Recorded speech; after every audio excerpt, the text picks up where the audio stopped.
Tahun 2021 ini, kita masih tetap ibadah di rumah ya anak-anak.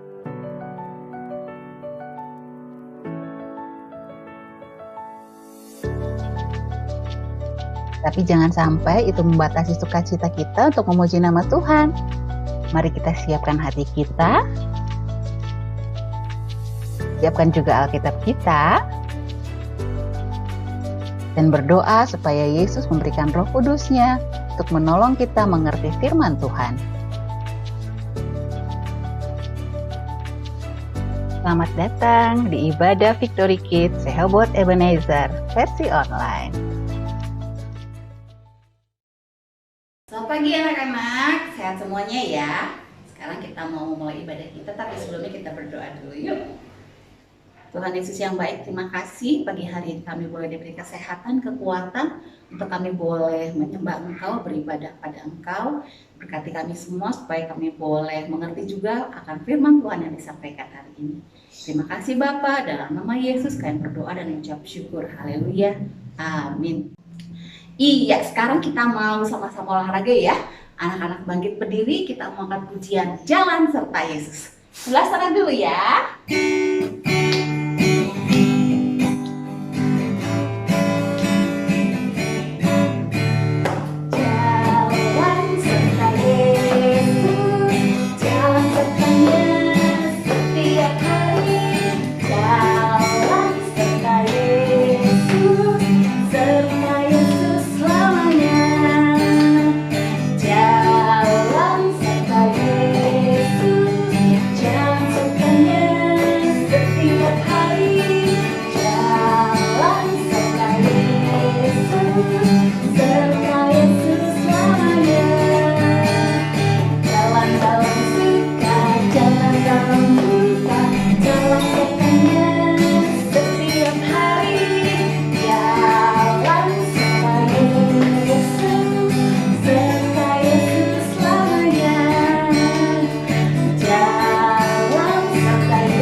Selamanya ya.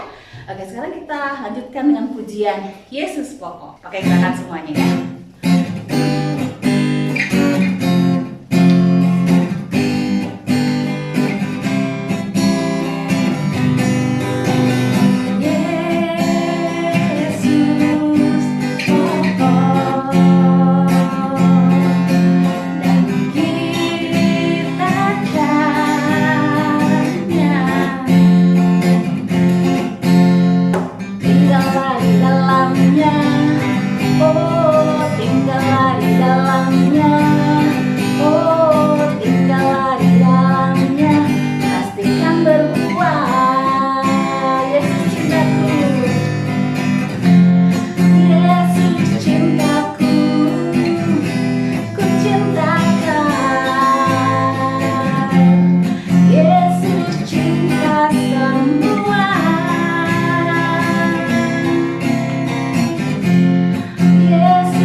kita mau siapkan hati kita untuk firman Tuhan, kita angkat pujian firman-Mu, pelita bagi kakiku.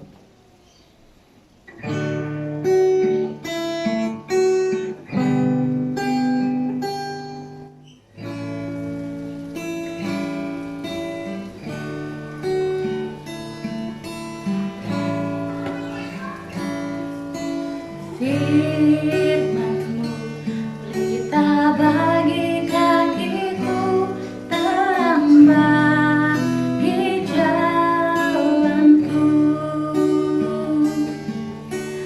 Firman-Mu, pelita bagi kakiku, terang bagi jalanku.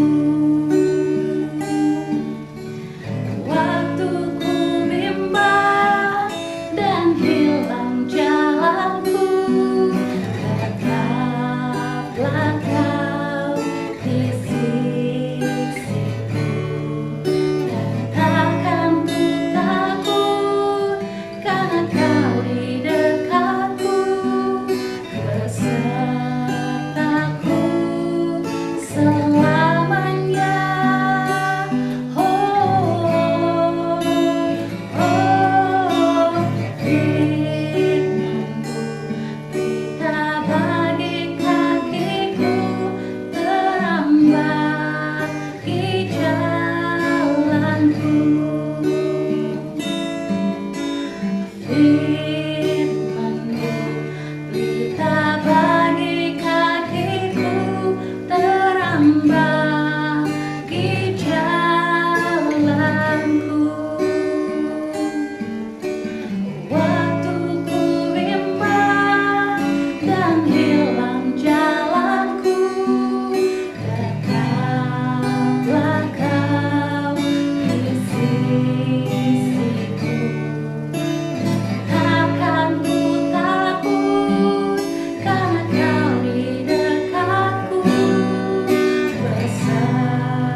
Ajar kami untuk kami boleh mengerti setiap firman yang akan disampaikan oleh Tante Cindy. Tuhan yang urapi kami semua supaya kami boleh belajar untuk semakin mengenal Engkau. Terima kasih Bapa, hanya di dalam nama Tuhan Yesus kami berdoa dan mengucap syukur. Haleluya. Amin.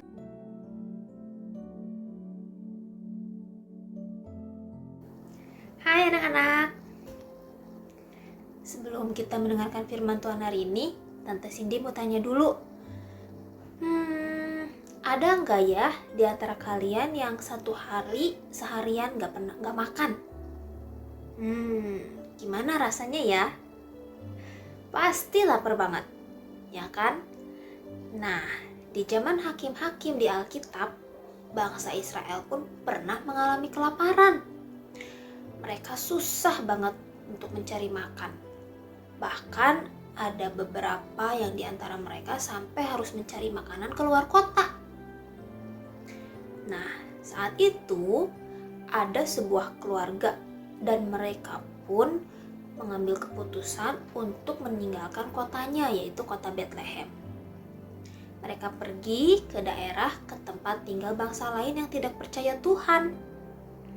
Keluarga itu adalah keluarga Bapak Elimelek. Bapak Elimelek dan keluarganya pergi dan tinggal di daerah Moab. Apa yang terjadi ya kepada keluarga Bapak Elimelek? Yuk kita dengar ceritanya. Halo, ini adalah Ruth. Dia adalah orang Moab. Dia bertemu dengan Naomi yang sedang menetap di Moab. karena kelaparan sedang terjadi di tanah Israel. Naomi mempunyai suami bernama Elimelek dan mempunyai 2 anak laki-laki bernama Mahlon dan Kilion. Tidak lama kemudian meninggallah Elimelek. Lalu Mahlon menikah dengan Orpa dan Kilion menikah dengan Rut. Orpa dan Rut adalah orang Moab. 10 tahun lamanya mereka tinggal di Moab. Tetapi Mahlon dan Kilion meninggal. Dan Naomi pun hanya tinggal bersama 2 menantunya. Naomi ingin pulang ke tanah asalnya, yaitu Betlehem. Karena ia tahu kelaparan di negeri itu sudah berakhir. Mereka berkemas dan bersiap-siap untuk pulang ke Betlehem. Namun, di tengah perjalanan mereka menuju ke Betlehem, Naomi pun berkata kepada kedua menantunya, "Pergilah, pulanglah ke rumah ibumu masing-masing. Kiranya Tuhan memberkati kamu seperti kamu mengasihi aku." Tetapi mereka tidak mau kembali ke Moab. Dan Naomi pun berkata untuk kembali ke Moab yang kedua kalinya. Mereka menangis. Dan Orpa mencium Naomi lalu kembali ke Moab.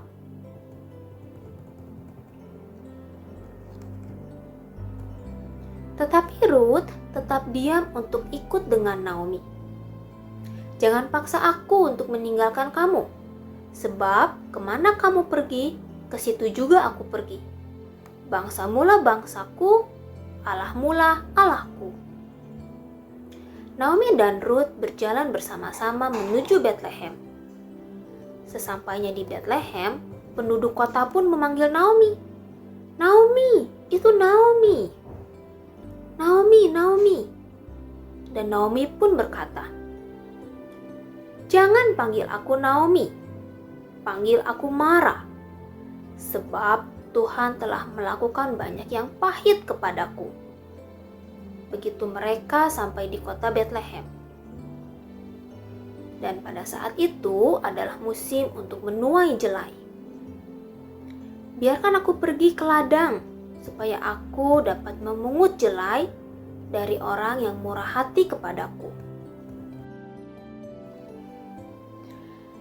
Nah, adik-adik, kalau kita dengar cerita firman Tuhan hari ini, sangat menyedihkan sekali ya. Ibu Naomi harus kehilangan suaminya dan kedua anaknya. Bapak Elimelek, Mahlon, dan Kilion meninggal dunia. Nah, menurut kalian, apakah Tuhan senang melihat orang-orang menderita? Tentu tidak. Tuhan itu kasih dan Tuhan itu adil. Dia tidak senang melihat orang menderita dan mengalami hukuman. Tuhan tidak akan membiarkan kita terus-menerus dalam kesusahan. Tetapi setiap dosa yang dilakukan itu ada akibatnya. Dan dosa menyebabkan hidup kita menjadi susah. Contohnya, jika kamu suka bertengkar, mungkin gak akan ada teman yang mau bermain sama kamu. Atau jika kamu suka berbohong, mungkin kalian akan dibilang tukang bohong. Atau jika kalian suka mencontek, mungkin kalian akan dibilang tukang nyontek.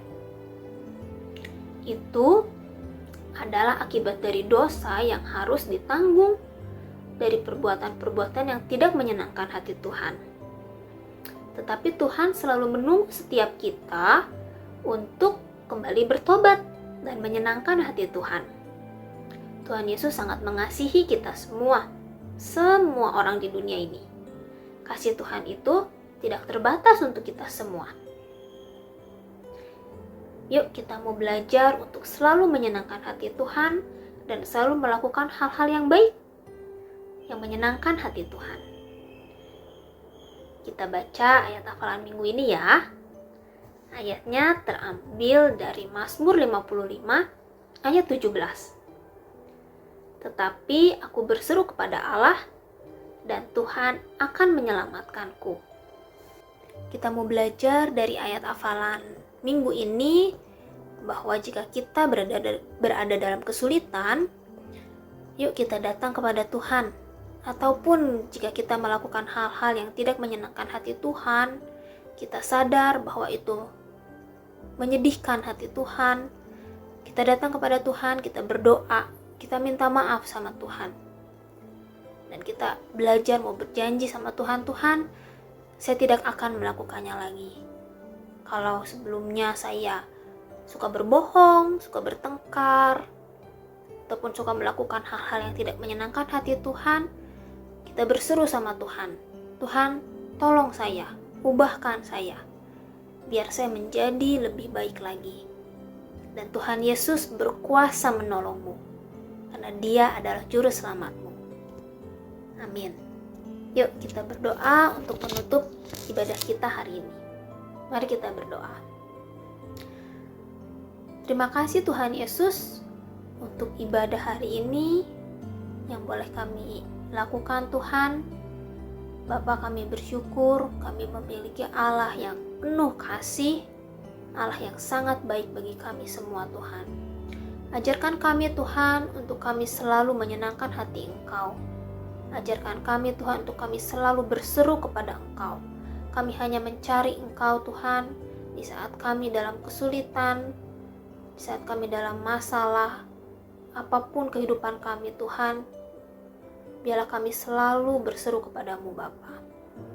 Tuhan, kami mau menyerahkan anak-anak Victory Kids ke dalam tangan-Mu. Biar Engkau yang urapi, berkati dalam setiap sekolah, keluarga, apapun yang anak-anak kami lakukan Tuhan. Biarlah setiap jalannya itu tidak lepas dari jalan-Mu Bapa. Setiap kehidupannya selalu menyenangkan hati Engkau Tuhan. Biar Engkau berkati juga Tuhan setiap orang tua daripada anak-anak kami Tuhan, dalam setiap usaha dan pekerjaannya Engkau yang berkati, Engkau yang pimpin selalu Tuhan. Kami juga berdoa Tuhan untuk pandemi COVID-19 ini Tuhan, biarlah pandemi dapat segera berlalu dan kami dapat kembali beraktivitas secara normal, kami dapat beribadah kembali di gereja kami. Terima kasih Tuhan, terima kasih Yesus. Doa yang jauh daripada sempurna ini hanya kami panjatkan ke dalam nama-Mu, dalam nama Tuhan Yesus kami sudah berdoa. Amin. Sampai jumpa minggu depan teman-teman. Dadah.